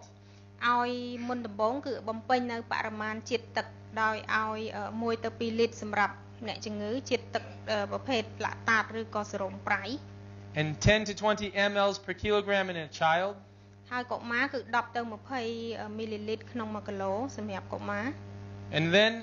if the patient is still showing signs of shock and we think there's ongoing bleeding, we want to try to switch to giving them blood products. ចាបើសិនបើអ្នកជំងឺនៅតែមិនប្រសើរឡើងទេគឺយើងត្រូវតែគិតគូរដល់ការដាក់ឈាមបដូរពីដាក់ជាតិទឹកទៅការដាក់ឈាមវិញម្ដង We're going to remove any obstructions or processes that are blocking. យើងត្រូវតែយកចេញនៅវត្ថុដែលស្ទះ We're going to stop internal bleeding in ways that we can or limit it. ចាយើងត្រូវតែបញ្ឈប់នៅការហូរឈាមខាងក្នុងជាបន្ទាន់ទៅតាមមធ្យោបាយដែលយើងអាចធ្វើបាន Things such as binding the pelvis if there's a large pelvic fracture. គឺជាការលើកឧទាហរណ៍ដូចជាការចងអបនៅឆ្អឹងត្រគាកដែលនៅពេលដែលឆ្អឹងត្រគាកនោះបានបាក់ And sometimes these patients obviously have to go to the operating theater to stop the internal bleeding. ឬក៏មានពេលខ្លះហ្នឹងគឺយើងត្រូវបញ្ជូនអ្នកជំងឺទៅបន្ទប់វះកាត់ដើម្បីធ្វើការបញ្ឈប់ការហូរឈាមនៅខាងក្នុង And then we're going to finally consider other causes of shock as well. ហើយយើងក៏ត្រូវគិតដល់មូលហេតុផ្សេងទៀតដែលបណ្ដាលឲ្យអ្នកជំងឺ shock ផងដែរ So what about cardiac tamponade, right? We've mentioned it a couple of times. ចាតើអ្វីទៅជាកាត់ចាក់ធម្មតាហ្នឹងយើងបានឮវាជាច្រើនដងមកហើយនៅក្នុងព្រឹកនេះ The heart sits in a sac. ចាបេះដូងគឺវាស្ថិតនៅក្នុងសាក់មួយចាស្បោងមួយ And if that sac fills with fluid such as blood, ប្រសិនបើស្បោងនោះគឺត្រូវបំពេញដោយឈាមឬក៏បំពេញដោយទឹកឬក៏ឈាម it will begin to restrict the heart and not allow the heart to fill with blood from the body. ចានឹងមិនធ្វើឲ្យបេះដូងនឹងគឺមានថមថយនៅមុខងារនៅក្នុងការធ្វើការរបស់វាដែលមិនអាចបញ្ជូនឈាមបានល្អទៅកាន់សរីរាង្គ And just like with a tension pneumothorax, if no blood comes back to the heart, no blood is going to be pumped out from the heart. ចាដូចជា tension pneumothorax ដែរបើសិនណាជាគ្មានឈាមដែលអាចបញ្ជូនទៅកាន់បេះដូងបានបេះដូងក៏មិនអាចបញ្ជូនឈាមទៅចែកចាយទៅដល់សរីរាង្គផ្សេងទៀតបានដែរ So we've all been taught the classic triad. អញ្ចឹងយើងបានពិភាក្សាគ្នាហើយអំពីការ But it's important to remember that these three things that you've been taught are rare to see all of them. You're going to be taught these three things, right? Hypotension,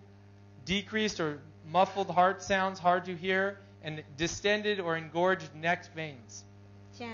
អញ្ចឹងរឿង3យ៉ាងដែលត្រូវពិភាក្សាហ្នឹងគឺតកតងទៅនឹងបញ្ហាកាត់ចាក់តំពណាតនេះគឺសម្ពាធឈាមចុះទាបសម្លេងបេះដូង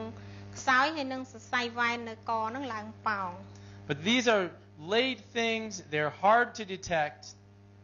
នេះគឺជាសញ្ញាយឺតដែលពិបាកនៅក្នុងការការពារឬក៏ក្នុងការព្យាបាល And this is a hard diagnosis to make just clinically. ចានេះគឺជារោគវិនិច្ឆ័យដែលមានការពិបាកក្នុងការធ្វើវាណាស់ចានៅក្នុងសភាព clinic របស់យើង So what has made a big difference with helping us diagnose this is the use of ultrasound. ចាអ្វីដែលជួយយើងនៅក្នុងការធ្វើរោគវិនិច្ឆ័យហ្នឹងគឺប្រើប្រាស់ ultrasound echo.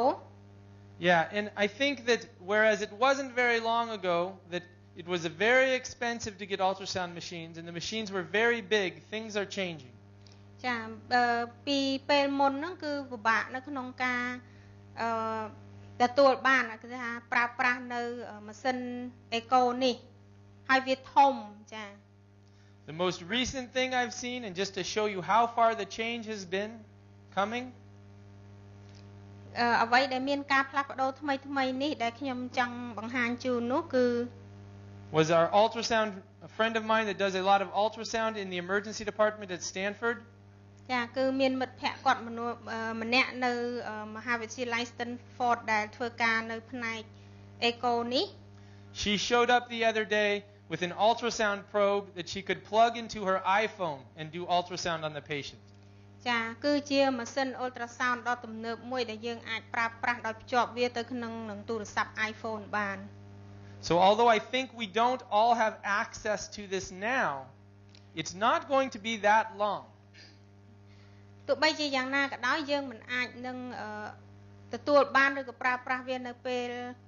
ឥឡូវនេះទេប៉ុន្តែវាក៏ប្រហែលជានឹងមិនរងចាំយូរទៀតដែរ And this has really changed our ability to manage trauma patients in multiple ways. ចានេះគឺជាការផ្លាស់ប្ដូរមួយដែលល្អដែលធ្វើឲ្យយើងអាចគ្រប់គ្រងនៅអ្នកជំងឺដែលមានការរងរបួសដោយការប៉ះទង្គិចនឹងនៅមធ្យោបាយផ្សេងទៀត Okay, so how are we going to treat a patient if we found they have traumatic cardiac tamponade? ចាអញ្ចឹងតើយើងត្រូវការព្យាបាលអ្នកជំងឺដែលមានបញ្ហាកាត់យ៉ា tamponade នេះយ៉ាងដូចម្ដេច So most importantly, we're going to try to fill the tank and get more fluid coming back to the heart. ចាអ្វីដែលសំខាន់នោះគឺព្យាយាមបញ្ចូលជាតិទឹកឲ្យធ្វើដំណើរទៅកាន់បេះដូងឡើងវិញ We may try a pericardiocentesis. ចាយើងគឺត្រូវធ្វើទម្រង់ការមួយដែលយើងហៅថា pericardial synthesis. But this is very hard in the trauma patients. ហើយវាគឺជាបញ្ហាដែលពិបាកណាស់នៅតាក់ទងទៅនឹងអ្នកជំងឺដែលមានបញ្ហារងរបួសដោយការប៉ះទង្គិច And they will often need a thoracotomy at some point. ចាហើយជាញឹកញាប់ហ្នឹងគឺតម្រូវការឲ្យមានការធ្វើ thoracotomy នៅចំណុចខ្លះចា So we go from A and B and C to D or disability. ចាឥឡូវនេះយើងមកកាន់អក្សរ D ហើយដែលអាចដែលតំណាងឲ្យ disability ដែលយើងហៅថាភាពពិការភាព We're going to look for evidence of intracranial injury and evidence of spinal cord injury. ចាយើងនឹងត្រូវរកមើលថាតើមានភ័ស្តុតាងរបួសក្នុងរលាក្បាលឬក៏របួសដោយការប៉ះទង្គិចនៅឆ្អឹងកង្កដែរឬទេ So we're going to check the patient's neurologic function. យើងនឹងត្រូវពិនិត្យមើលកម្រិតស្មារតីរបស់អ្នកជំងឺ I generally do 3 things. ហើយយើងនឹងជាទូទៅយើងធ្វើនៅចំណុច3យ៉ាង Assess their level of consciousness. ប៉ាន់ប្រមាណនៅកម្រិតស្មារតីរបស់អ្នកជំងឺ Their pupils. ប្រស្រីភ្នែករបស់អ្នកជំងឺ And then I see if they do a brief motor exam, if they're able to move all extremities. ចាហើយនឹងពិនិត្យមើលថាតើគេមានលទ្ធភាពក្នុងការកម្រើកគ្រប់អវយវៈរបស់គេដែរឬទេ So how are we going to assess their level of consciousness? តែយើងត្រូវធ្វើការវាតម្លៃកម្រិតស្មារតីរបស់អ្នកជំងឺនោះយ៉ាងដូចម្ដេចទៅ Well, it's helpful if we all speak the same language. វាមានប្រយោជន៍ខ្លាំងណាស់បើសិនជាយើងទាំងអស់គ្នានឹងប្រើប្រាស់ភាសាតែមួយ So that when we talk to the consultant physician or the physician we're transferring the patient to, they will understand what we mean when we're explaining the patient's level of consciousness. ចានៅពេលដែលយើងនិយាយទៅកាន់គ្នាទៅវិញទៅមកហ្នឹងទាំងអស់គ្នានឹងយល់ថាយើងមានន័យយ៉ាងដូចម្ដេចចា So the most basic scale that we generally use is the AVPU scale. ចាងាយបំផុតនោះគឺយើងប្រើប្រាស់នៅ scale មួយដែលយើងហៅថាអក្សរកាត់ហ្នឹងគឺតំណាងឲ្យពាក្យសម្រាយដែលយើងប្រើវាគឺ AVPU. So is the patient alert? ត តែអ្នកជំងឺ alert មានន័យថារវារវៃឬក៏ដឹងខ្លួនធម្មតាដែរឬទេ Are they only responding to verbal stimuli? ឬក៏គេគ្រាន់តែឆ្លើយតបនៅពេលដែលយើងហៅគេ Or will they only respond to painful stimuli? ឬក៏គេគ្រាន់តែឆ្លើយតបនៅពេលដែលយើងផ្ដល់ការឈឺចាប់ឲ្យគេ Or are they not responding to anything? ឬក៏គេមិនឆ្លើយតបអ្វីសោះតែម្ដង A more sophisticated scale that is used often is the GCS. ហើយវិធីមួយទៀតដែលមានប្រសិទ្ធភាពបំផុតនោះគឺយើងហៅថា Glasgow Coma Scale. The Glasgow Coma Scale goes from a score of 3 to a score of 15. Glasgow Coma Scale នេះគឺចាប់ផ្ដើមពីពិន្ទុ3រហូតដល់ពិន្ទុ15. And what we're assessing is we're going to look at their eyes, their voice, and their motor. 3យ៉ាងដែលយើងត្រូវធ្វើការពិនិត្យហ្នឹងគឺយើងត្រូវការធ្វើការវាយតម្លៃនិងពិនិត្យទៅលើភ្នែកវាយតម្លៃពិនិត្យទៅលើសំឡេងហើយនិងវាយតម្លៃទៅលើការធ្វើចលនារបស់អ្នកជំងឺ So 4, 5 and 6 points. ចាអញ្ចឹងគឺមានពិន្ទុ4 5ហើយនិង6 Okay? And so if the patient is dead and they're doing nothing, they still get points. ទោះបីជាអ្នកជំងឺស្លាប់ហើយគឺមិនអាចធ្វើអីកើតហ្នឹងក៏គេនៅតែមានពិន្ទុដែរ So I like that, right? You can't get to 0% on this test. គាត់ថាយើងមិនអាចទទួលបានពិន្ទុ0ទេសម្រាប់តេស្តនេះទេ Nobody fails with 0. អត់មានណាធ្លាក់ជាមួយនឹង0ទេ Okay? And so the best is the highest score. So if the person is spontaneously opening their eyes, they get 4 points. បើសិនបើអ្នកជំងឺមានការឆ្លើយតបដែលល្អនោះគឺគេបានពិន្ទុ4 Or if they are talking and responding normally, they get 5 points for voice. បើសិនបើគេឆ្លើយតបមកជាមួយយើងហើយនិយាយជាមួយយើងហ្នឹងគឺគេបាន5ពិន្ទុ Or in a child, if they're acting appropriately or crying appropriately, they would get 5 points. បើសិនជាក្មេងវិញដែលសិនបើគេនៅយំហើយមានចលនាធម្មតាក៏គេបានទទួលពិន្ទុ5ដែរ And then for motor or motion, you're going to get 6 points if they will follow your commands. សម្រាប់ការធ្វើចលនាហ្នឹងគឺគេនឹងទទួលបាន6ពិន្ទុបើសិនជាគេតាមដាននៅគេធ្វើតាមនៅបញ្ជារបស់ធ្វើតាមបញ្ជារបស់យើង So if the patient has a broken left arm, បើសិនបើអ្នកជំងឺម្នាក់មានបាក់ដៃខាងឆ្វេង I'm not going to say, can you move your left arm like this? ខ្ញុំនឹងមិនសួរថាតើយើងត្រូវកម្រើកដៃឆ្វេងរបស់អ្នកយ៉ាងដូចនេះទេ Okay, not what I want to know is can they understand me?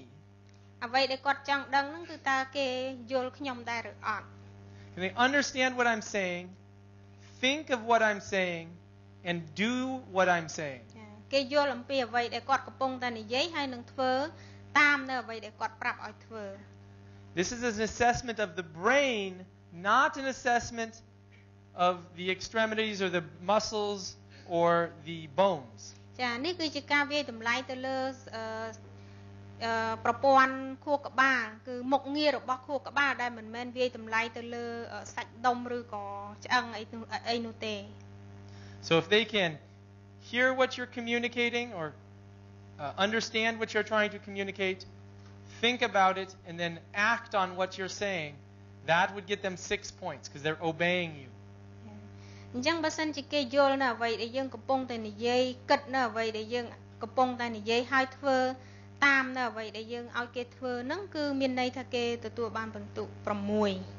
So my wife, she always checks a GCS on me when I get home to make sure I am obeying her and getting 6 points. គាត់ថាភរិយារបស់គាត់តែងតែវាយតម្លៃទៅលើ GCS នៅពេលដែលគាត់ទៅដល់ផ្ទះហ្នឹងដើម្បីប្រកាសថាគាត់នៅមានGCS ធម្មតាដែរឬអត់ And if I am getting not 6 points, I'm getting 1 point off, getting 5 points. She threatens to get me even lower points. បើសិនណាជាគាត់បានពិន្ទុទាបជាង6 5ឬក៏4អីហ្នឹងគឺភរិយាគាត់នឹងគម្រាមកំហែងគាត់ធ្វើឡើងថែមទៀតដើម្បីឲ្យពិន្ទុរបស់គាត់ហ្នឹងកាន់ទៅទាបជាងនឹងទៅទៀត By causing me more neurologic injury. ដែលធ្វើឲ្យគាត់នឹងមានរបួសកាន់តែខ្លាំងឡើងតាក់ទងទៅនឹងប្រព័ន្ធសរសៃប្រសាទ I can see some of you understand what I'm saying. Yes គាត់គិតថាអ្នកទាំងអស់គ្នាមានការយល់ច្រើនពេលដែលគាត់និយាយជាភាសាអង់គ្លេស Okay, so let's ask ourselves a question about GCS. We have a patient. ចាឥឡូវយើងសាកសួរសំណួរទៅកាន់ខ្លួនយើងអំពី GCS. So your patient opens their eyes only to pain. ចាអញ្ចឹងអ្នកជំងឺរបស់យើងទាំងអស់គ្នាហ្នឹងគឺបើកភ្នែកតែនៅពេលដែលឈឺទេ Regardless of what you say to them, they only say, "Help! Stop that." ចានៅតាក់ទងទៅនឹងការដែលយើងនិយាយទៅកាន់គាត់ហ្នឹងគាត់គ្រាន់តែអាចឆ្លើយបានថាជួយហើយឈប់ And when you provide painful stimuli like on the fingernail bed, they don't just pull away that hand, they just pull away everything. ចាអញ្ចឹងនៅពេលដែលយើងផ្ដល់នៅការឈឺចាប់ឲ្យហ្នឹងគឺមិនត្រឹមតែទាញដៃចេញមកវិញទេគឺទាញកន្ត្រាក់នៅគ្រប់អ្វីៗទាំងអស់ចា What is this patient's GCS? អញ្ចឹងតើអ្នកជំងឺនេះមានបន្ទុក GCS ប៉ុន្មាន Take a minute. Get your best estimate.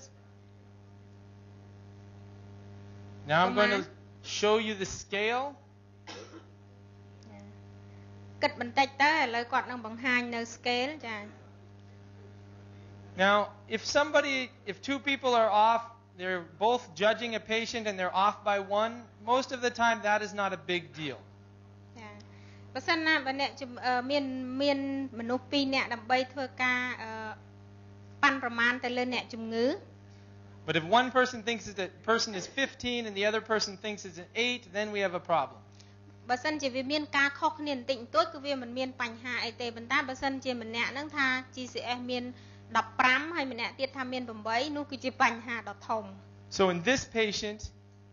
they opened their eyes only to pain, so they got 2 points. ចាអញ្ចឹងអ្នកជំងឺនេះគឺបើកភ្នែកនៅពេលដែលឈឺអញ្ចឹងគាត់បានទទួល2ពិន្ទុ Although they were making words, they weren't appropriate words at all. ចាទោះបីជាយ៉ាងណាក៏ដោយគាត់បាននិយាយខ្លះដែរទោះបីជាពាក្យដែលគាត់និយាយនោះវាមិនបានត្រឹមត្រូវយ៉ាងណាក៏ដោយ So they got 3 points for that. អញ្ចឹងគាត់បានទទួលនៅពិន្ទុ3 And on the motion,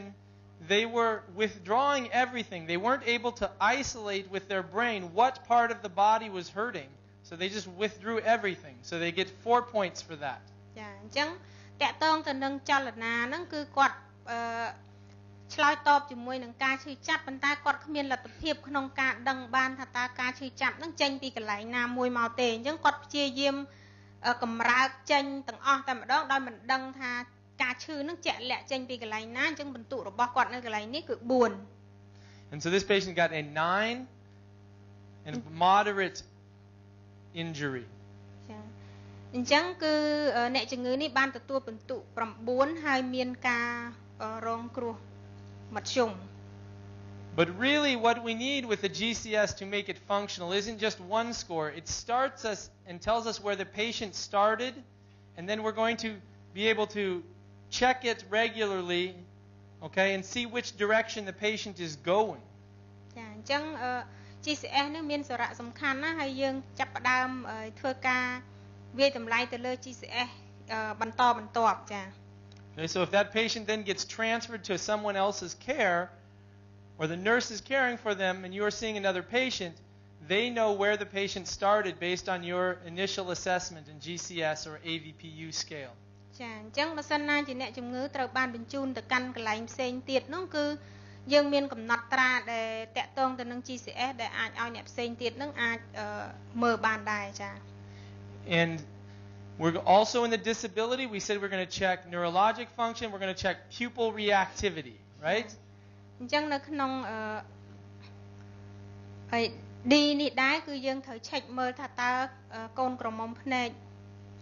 រីករួមដែរឬទេចា And we're going to do this because if the patient has intracranial bleeding and the pressure is rising in the brain, ចាបើសិនណាយើងធ្វើនេះដោយសារបើសិនជាអ្នកជំងឺមានការហូរឈាមនៅក្នុងលលាក្បាលហ្នឹងតើយើងមើលថាតើ pressure ដែលសង្កត់ទៅលើសរសៃប្រសាទ or more specifically in the cranial vault,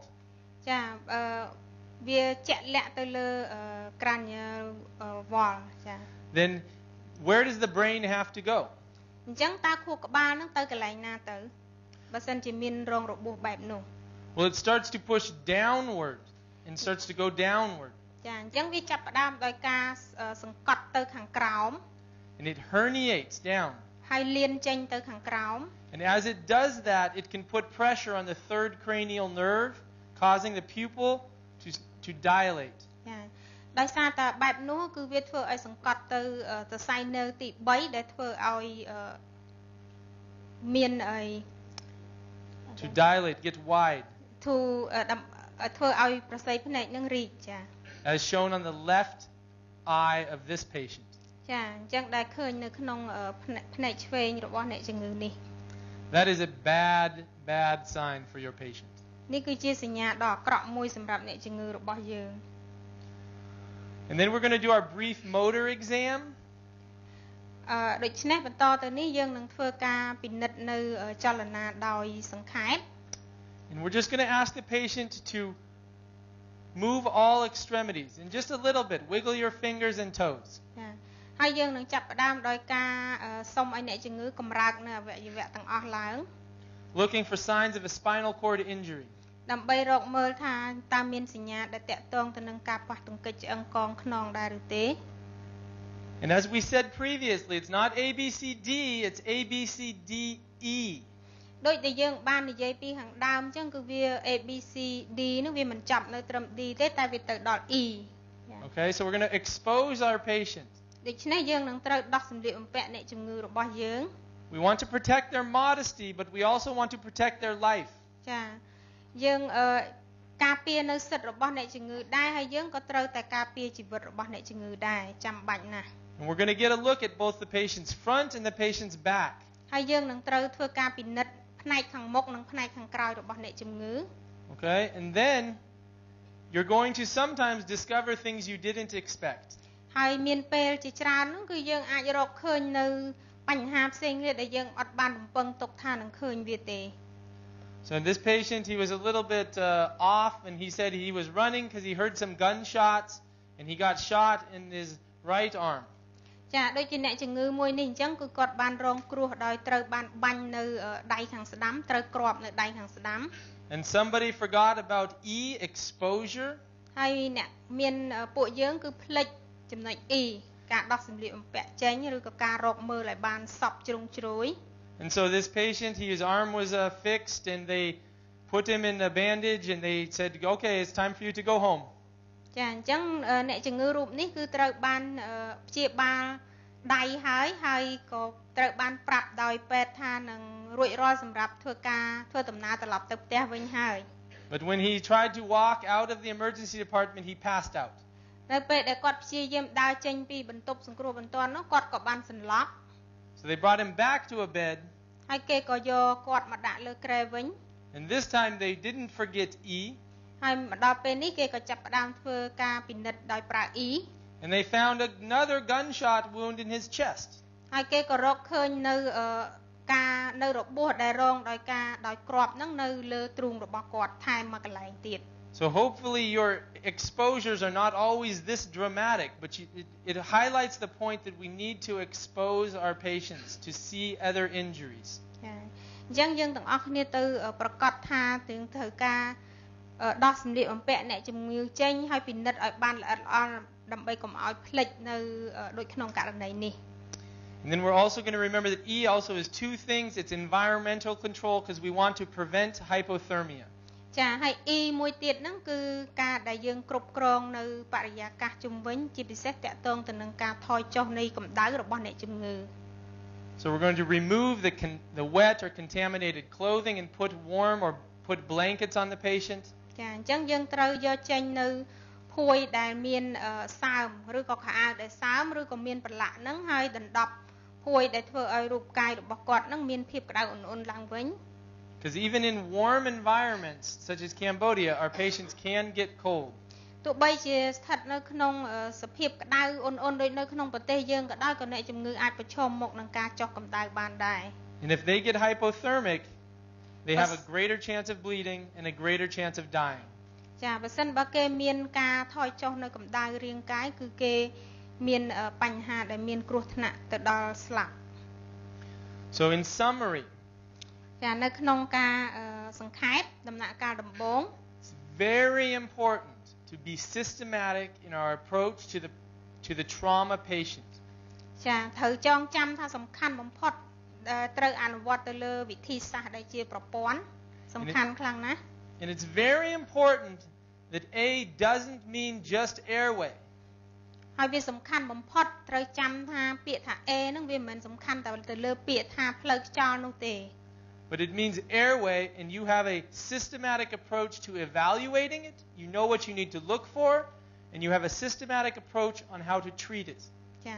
គឺយើងពាក្យថា A ហ្នឹងគឺមិនត្រឹមតែមានពាក្យមានបកប្រែមកថាផ្លូវខ្យល់ទេតែយើងត្រូវដឹងច្បាស់លាស់ថាតើយើងត្រូវការធ្វើការវាយតម្លៃវាយ៉ាងដូចម្ដេចទៅតាមប្រព័ន្ធដើម្បីរកឲ្យឃើញនៅបញ្ហាហើយព្យាបាលវាឲ្យទាន់ពេលវេលា And that goes for B through E also. ហើយវាក៏ដូចគ្នាតាក់ទងទៅនឹង B រហូតទៅដល់ D ដូចគ្នាដែរ And finally, we want to remember that when we're doing these assessments, if we find an immediate life threat, we're going to act and begin treatment of that right away before moving on to the next assessment. ចាអ្វីដែលសំខាន់បំផុតនៅក្នុងការចងចាំនោះគឺនៅក្នុងពេលដែលយើងធ្វើការវាយតម្លៃទៅលើ A B C ឬក៏ D នោះនៅពេលដែលយើងរកឃើញបញ្ហានៅក្នុងចំណុចណាមួយយើងដែលតាក់ទងឬដែលគម្រាមកំហែងទៅដល់អាយុជីវិតនោះគឺយើងត្រូវបញ្ឈប់ការប៉ាន់ប្រមាណហើយផ្ដល់នៅអន្តរាគមន៍ការព្យាបាលជាបន្ទាន់រួចហើយចាំយើង move on ទៅ step មួយទៀត Okay, and that is the primary survey and evaluation and initial management of our patient with a possible severe traumatic injuries. Thank you. ចានេះគឺជាមេរៀនដែលស្ដីអំពីការអង្កេតដំណាក់កាលដំបូងការវាយតម្លៃដំណាក់កាលដំបូងការជួយសង្គ្រោះដំណាក់កាលដំបូងចា